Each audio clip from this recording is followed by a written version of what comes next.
Kita akan mendengarkan firman Tuhan yang akan disampaikan oleh Evangelis Louis Prasetyo dengan tema menjadi garam dan terang. Yesus menginginkan kita untuk selalu bersinar dimanapun kita berada, menjadi garam dan terang dunia. Mari kita naikkan pujian, Yesus menginginkan daku.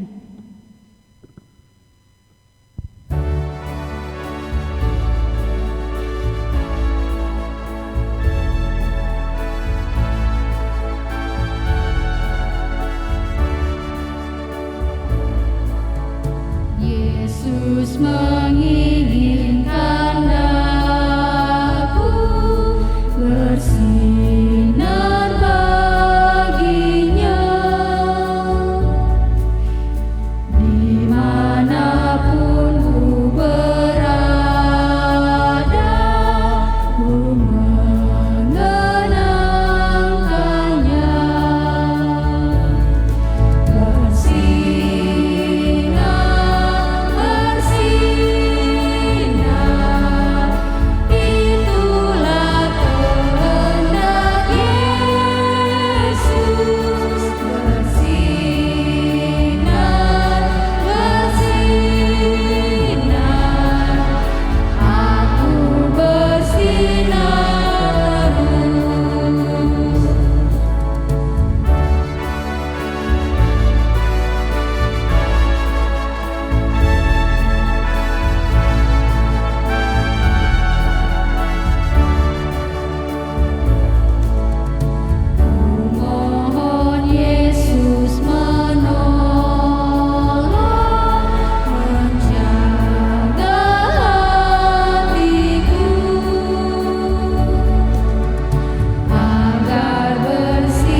Shalom Bapak Ibu yang terkasih dalam nama Tuhan Yesus Kristus. Sebelum kita mendengarkan firman Tuhan, mari kita berdoa. Bapa di surga, terima kasih untuk hari ini. Kami sungguh mengucap syukur Engkau ada untuk menolong kami dari hari Senin hingga hari Sabtu, di mana kami terus bekerja. Dan kemudian hari ini kami ada waktu kembali untuk kami akan merenungkan kebenaran firman Tuhan. Mari Bapak berbicaralah kepada kami siap mendengarkan firman-Mu dan kami ingin menjadi seperti apa yang Engkau ingini Tuhan. Tolong kami Tuhan Yesus supaya kami dapat fokus mendengarkan firman Tuhan ini. Dan juga kami mengambil satu nilai penting yang akan disampaikan melalui hamba-Mu ini Tuhan Yesus. Biarlah kami menjadi seorang yang sungguh-sungguh sesuai dengan apa yang Engkau ingini. Kami serahkan waktu ini hanya dalam nama Tuhan Yesus, kami berdoa. Amin. Bapak Ibu yang terkasih, hari ini kita akan merenungkan firman Tuhan. Jika sebelumnya kita membahas mengenai ucapan berbahagia, yang mana ada beberapa poin penting di dalamnya dan kita sudah mempelajari semuanya. Dan hari ini kita akan masuk satu pembelajaran, yaitu menjadi garam dan terang dunia. Nah, 2015 lalu saya melaunching buku saya yang berjudul Pribadi yang Berkualitas. Dalam buku ini, di dalam kutipan yang belakang, dalam tulisan ini saya kutip statement dari seorang tokoh agama Hindu yang bernama Mahatma Gandhi. Saya akan membacakannya, Bapak Ibu. Dikatakan di sini, saya tidak pernah menolak Kristus. Saya suka Kristus Anda. Tapi saya tidak suka dengan orang Kristen Anda. Itu ujar Mahatma Gandhi. Nah, Bapak Ibu yang terkasih, ini adalah ungkapan dari seseorang yang benar-benar mengagumi ajaran Kristus. Tetapi ketika dia melihat orang-orang Kristen, dia menjadi nggak tertarik gitu. Dia tertarik pada Kristus dan ajarannya, tapi tidak tertarik dengan orang Kristen yang tidak menghidupi ajaran tersebut. Penyebab dari statement ini adalah pada waktu itu Mahatma Gandhi pernah masuk ke dalam sebuah gereja, hampir masuk sebenarnya. Dia berusaha untuk masuk, ingin beribadah dan mungkin ingin rindu ya, lebih dekat lagi mengenal tentang Kristus dengan ajaran kasihnya. Kemudian dia masuk ke dalam gereja, ketika ada di luar gereja itu, kan biasanya kalau gereja nih kan ada penerima tamu atau aser ya. Nah biasanya penerima tamu ini harusnya menerima dan kemudian dibawa masuk ke dalam gereja. Tetapi pada waktu itu Mahatma Gandhi ditolak dan diusir dari gereja itu. Tentunya hal demikian ini membuat Mahatma Gandhi akhirnya berpikir, loh katanya orang Kristen penuh kasih, loh katanya Yesus sendiri itu dalam Alkitab kan mengajarkan tentang kasih itu, lah kok ini saya mau masuk gereja ditolak. Dan Mahatma Gandhi tidak pernah akhirnya mau benar-benar menjadi Kristen. Dan dia mengatakan, saya tertarik kepada Kristus Anda, tetapi saya tidak tertarik kepada Kristen, orang-orang Kristen Anda. Saya yakin Mahatma Gandhi adalah satu dari antara banyak orang yang pernah mengalami ini. Mereka ingin percaya Yesus tetapi terhambat oleh kelakuan orang-orang Kristen yang pada akhirnya tidak menunjukkan ajaran Kristen yang sesungguhnya. Bapak Ibu, apa yang salah sebenarnya? Apa yang salah sehingga orang di luar sana tidak tertarik pada Kristus? Nah, mari kita akan belajar ini di dalam Alkitab kita. Mari kita buka di dalam kitab Matius pasal yang ke-5 ayat yang ke-13 sampai seterusnya nanti kita akan baca, tapi saya mau ajak kita untuk baca dalam bagian ini terlebih dahulu. Dalam Matius 5 ayat 13, kamu adalah garam dunia. Jika garam itu menjadi tawar, dengan apakah ia diasinkan? Tidak ada lagi gunanya selain dibuang dan diinjak orang. Di sini Tuhan Yesus mengatakan bahwa kita, saya, Bapak Ibu yang di rumah semuanya, kita ini adalah garam dunia. Kita ini harus mengasinkan, memberi rasa kepada dunia ini. Kita adalah garam dunia. Dan dikatakan kalau garam itu jadi tawar, untuk apa lagi? Gak ada gunanya kalau gak dibuang kemudian diinjak orang. Kalau berbicara mengenai garam Bapak Ibu, seakan-akan kalau zaman sekarang nih, garam itu kayak gak penting banget ya. Apa sih kegunaan garam juga? Saya bolak-balik ke dapur juga saya lihat garam juga untuk apa? Kalau istri saya pasti untuk masak. Tapi tahukah Bapak Ibu bahwa garam ini adalah salah satu benda yang sangat berharga pada masa lampau. Salah seorang tokoh ya, saya akan membacakannya di situ. Namanya Cassiodorus, dia hidup sekitar 485 sampai 585 Masehi. Sudah lama banget ini ya. Nah, dia adalah seorang senator Romawi. Dia mengatakan seperti ini, garam lebih penting daripada emas. Ia mengatakan, sebagian orang tidak memerlukan emas, tapi tak seorang pun dapat hidup tanpa garam. Yang artinya dia ingin mengatakan bahwa kalau dibandingin emas sama garam, lebih penting garam. Saya bisa hidup walaupun saya nggak punya emas. Kita akan sangat menderita dan sengsara kalau kita tidak memiliki garam. Ya kenapa? Karena ada dua hal penting atau dua poin penting dari garam ini. Kalau saya lihat, yang pertama, garam itu memberi rasa pada masakan. Kalau Bapak Ibu makan kemudian nggak ada garam, aduh, rasanya kayak apa? Tidak ada gunanya sekali makan, ini rasa hambar gitu Bapak Ibu. Nah yang kedua, garam itu dipakai untuk mengawetkan makanan.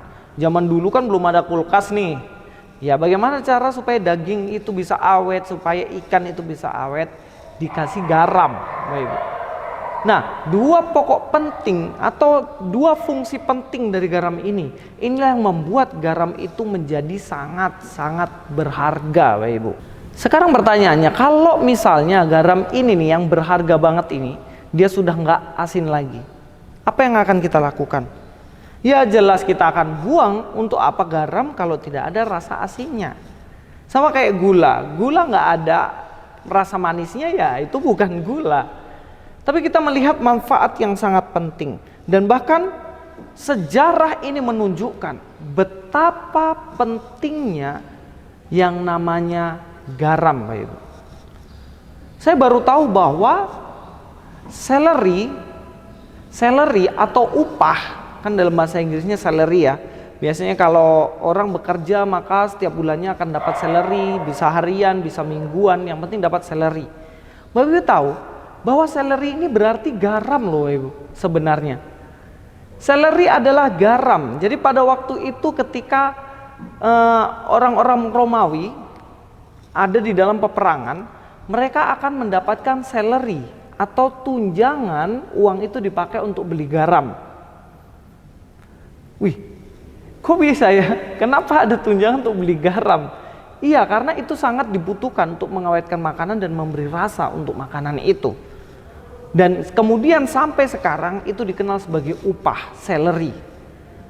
Tapi ini membuktikan betapa pentingnya garam. Dan kalau kita lihat Bapak Ibu, kota-kota besar pada zaman itu adalah kota-kota yang memproduksi garam.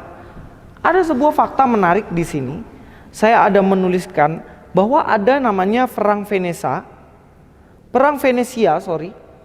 Bahwa ada Perang Venesia itu, ternyata perang itu merebut kota, salah satu kota yang mana kota itu memproduksi garam. Sampai rela perang Bapak Ibu untuk mendapatkan sebuah garam. Itulah kenapa ada peribahasa kan, peribahasanya adalah bagaikan sayur tanpa garam. Ya kalau hidup kita lagi nggak beres, nggak enak gitu, nggak mood gitu kan, ada lagi banyak masalah ataupun lagi nggak sesuai dengan apa yang diinginkan, nanti kita akan bilang, wah hidupku ini serasa sayur tanpa garam gitu. Atau kalau kita misalnya lagi sendiri, orang yang kita sayangi atau orang-orang di sekitar kita nggak ada yang dekat sama kita, lagi jauh semuanya, kita kadang mengatakan, aduh nggak ada dia itu hidup saya serasa sayur tanpa garam, karena nggak nikmat, nggak ada faedahnya hidup ini. Kalau yang artinya tanpa garam itu makanan gak enak.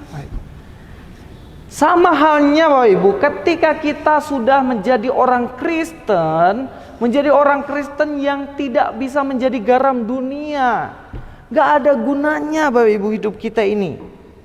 Jadi inti dari ayat ini sebenarnya ingin mengatakan gini, Tuhan mau supaya kita jadi garam. Tuhan mau supaya kita menjadi garam dunia. Tuhan mau supaya kita jadi garam dunia, yang artinya hidup kita ini memiliki impact bagi orang lain. Hidup kita ini memiliki dampak untuk orang lain. Hidup kita ini berguna bagi orang lain. Bukan kita hanya memiliki kehidupan yang datar-datar, yang gak ada rasa, yang bahkan membuat orang lain muak sama kita. Itu yang pertama. Tuhan ingin supaya kita hidup berdampak. Lalu kalau kita lihat di ayat selanjutnya Ibu, kita akan baca ya, dalam Matius 5 ayat 14-15. Kamu adalah terang dunia, kota yang terletak di atas gunung tidak mungkin tersembunyi. Lagi pula orang tidak menyalakan pelita lalu meletakkannya di bawah gantang, melainkan di atas kaki dian sehingga menerangi semua orang di dalam rumah itu. Setelah dikatakan bahwa kita ini adalah garam, ternyata di sini dikatakan bahwa kita ini juga adalah terang. Apa yang dimaksud dengan terang? Kita nggak usah susah-susah Bapak Ibu. Yang namanya terang itu pasti bisa berasal dari lampu, cahaya yang membuat kita dapat melihat.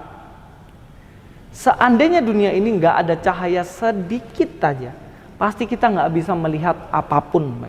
Apapun tidak bisa kita lihat. Itulah kenapa pentingnya yang dimaksud dengan terang ini.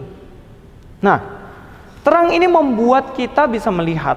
Beberapa waktu ini, hampir sebulanan, di tempat tinggal saya ini sering mati lampu. Pernah satu kali mati dari jam 10 pagi, dan itu baru menyala jam setengah 9 malam. Dari jam 6 sudah mulai gelap sampai setengah 9 Bapak Ibu. Pasti itu kondisi yang sangat-sangat kalau dibilang boleh menderita.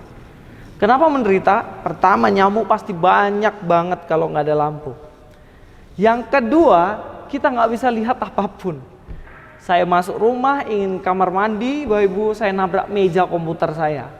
Tak kelihatan, saking gelapnya gitu.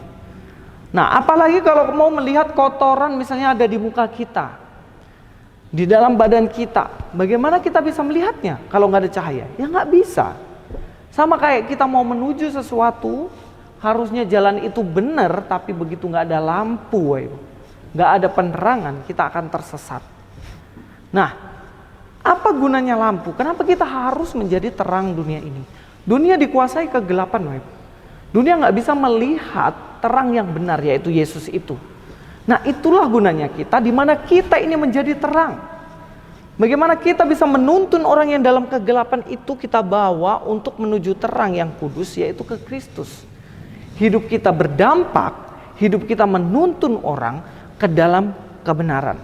Itulah kenapa Tuhan Yesus mengatakan jadilah garam, jadilah terang. Kamu adalah garam, kamu adalah terang. Kamu adalah garam yang memberi rasa bagi semua dunia ini, yang berdampak hidupmu bagi dunia ini. Tetapi kamu juga terang yang menuntun mereka semuanya ini ke dalam Kristus. Kita akan baca ayat selanjutnya, Bapak Ibu. Dalam Matius 5 ayat 16, demikianlah hendaknya terangmu bercahaya di depan orang, supaya mereka melihat perbuatanmu yang baik dan memuliakan Bapamu yang di surga. Satu-satunya cara supaya kita bisa menjadi garam dan terang adalah kita melakukan perbuatan yang baik. Itu nggak bisa ditawar-tawar. Seberapa banyak orang tidak melakukan perbuatan baik ini sebagai orang Kristen? Justru yang dilakukan adalah perbuatan yang buruk, dan itu mempermalukan Tuhan kita. Tapi perbuatan baik yang kita lakukan untuk semua orang tanpa terkecuali, itu membuat orang-orang yang melihatnya memuliakan Tuhan. Jangan sampai ayat ini berubah, Ibu. Jangan sampai menjadi begini. Demikianlah hendaknya terangmu tidak bercahaya di depan orang, supaya mereka melihat perbuatan jahatmu dan kemudian menghujat Bapamu yang di surga. Jangan sampai seperti itu. Jangan sampai kita menjadi orang Kristen yang akhirnya Tuhan kita dihujat gara-gara tindakan kita yang jahat, yang tidak benar di hadapan Tuhan. Nah, inilah penting. Memang kita sudah diselamatkan, iya, itu tidak akan hilang dalam diri kita. Kita diselamatkan, jaminan kekal dalam Roh Kudus.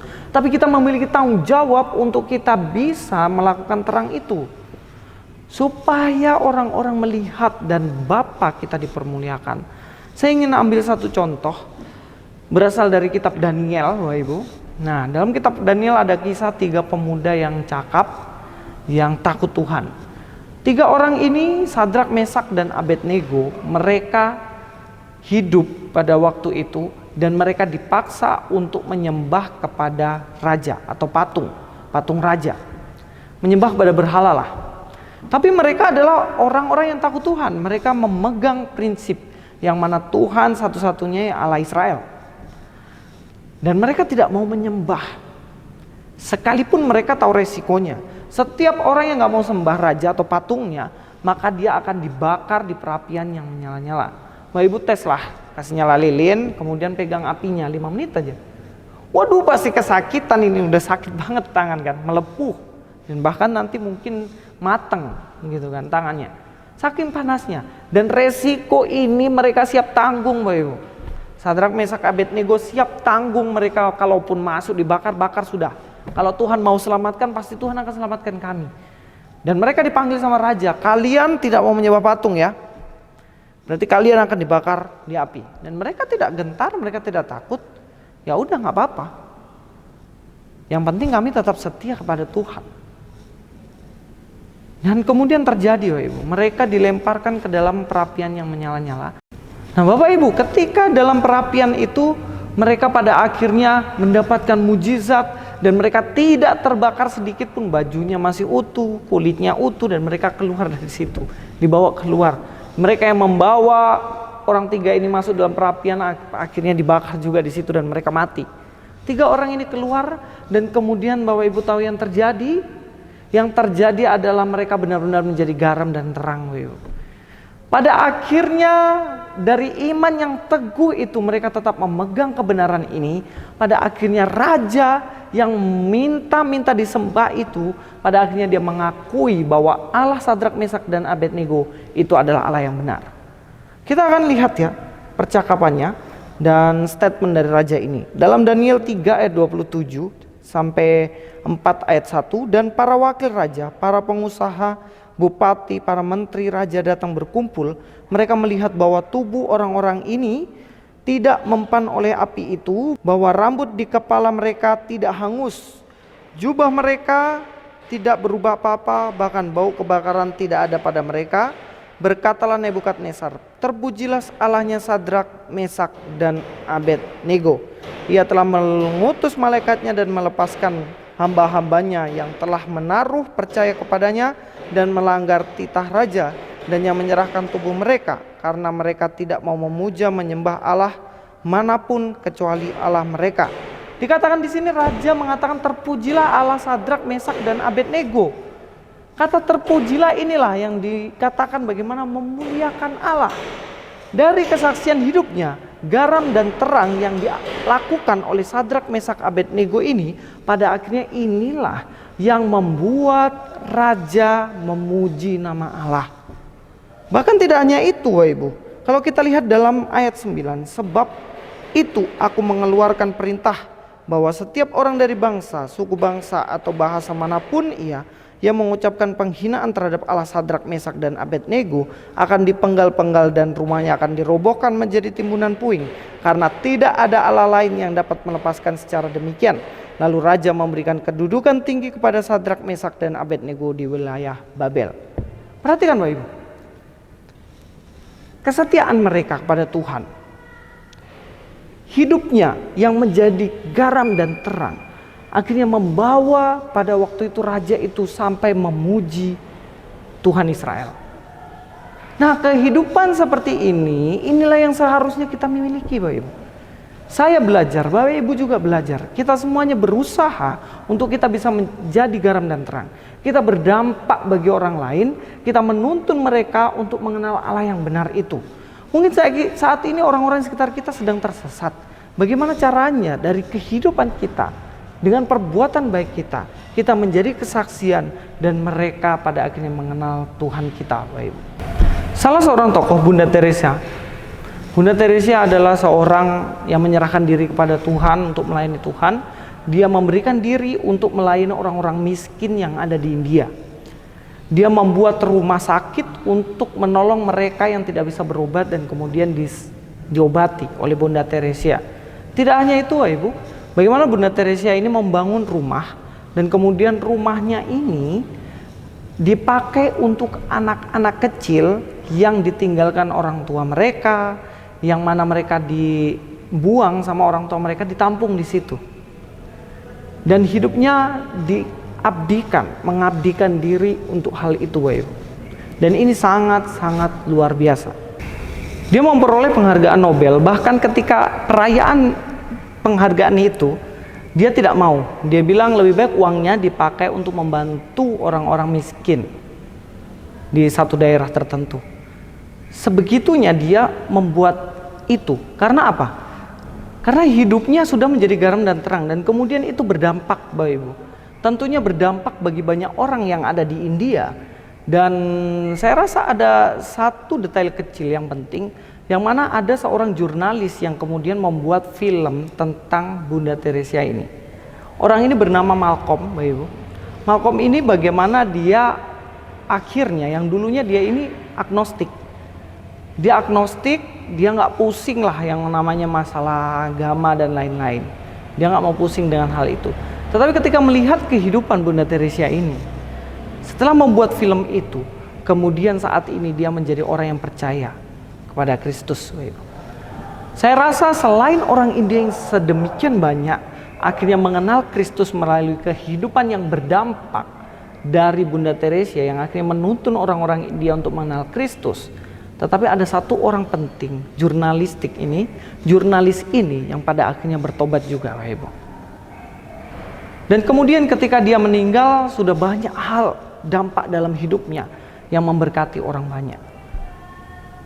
Dan kita sebagai orang Kristen, Bapak Ibu, bagaimana dengan kita saat ini? Sudahkah kita menjadi garam dan terang? Sudahkah hidup kita ini berdampak positif bagi orang-orang yang ada di sekitar kita? Sudahkah kita memberi pengaruh yang baik kepada orang-orang di sekitar kita? Sudahkah hidup kita ini, kesaksian hidup kita yang baik, yang benar ini, membawa orang yang mengenal kita akhirnya mengenal Kristus? Atau sebaliknya, Bapak Ibu, justru kita ini menjadi batu sandungan, membuat orang tidak mau percaya kepada Kristus. Mari Bapak Ibu, saat ini kita koreksi diri. Dan mari Bapak Ibu, kita semuanya mau berkomitmen. Tuhan, mulai sekarang saya ingin memiliki hidup berdampak. Mulai sekarang saya ingin membawa orang-orang di luar sana yang belum mengenal Kristus, akhirnya mengenal Kristus. Pakai sisa hidup kita ini Bapak Ibu, untuk pelayanan. Tidak hanya dalam berkhotbah, tidak hanya dalam bermain musik, menyanyi, memuji Tuhan, tapi dalam kehidupan sehari-hari, hidup kita bisa menjadi teladan, hidup kita bisa menjadi buku yang bisa terbuka dan dibaca banyak orang, dan melakukan kebenaran. Mari kita menjadi orang yang berdampak, mari kita jadi garam dan terang. Mari kita berdoa. Bapak, terima kasih untuk kebenaran firman Tuhan ini. Kami rindu untuk menjadi garam dan terang bagi dunia ini. Ampuni kami ketika kami selama ini gagal, Bapak.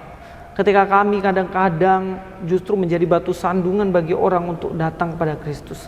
Tapi hari ini kami mau berkomitmen kembali untuk hidup kami bisa berdampak bagi orang lain. Hidup kami dapat membawa orang yang belum mengenal Engkau menjadi mengenal Engkau. Sehingga orang akan berkata bahwa mereka tertarik pada Kristus, tapi mereka juga tertarik kepada orang-orang Kristen atau pengikut-Mu yang melakukan kebenaran. Terima kasih Bapak, kami adalah manusia yang lemah yang butuh pertolongan. Mari Bapak, Engkau tuntun kami untuk melakukan firman ini sesuai dengan apa yang Kau kehendaki. Dalam nama Tuhan Yesus Kristus kami berdoa. Amin.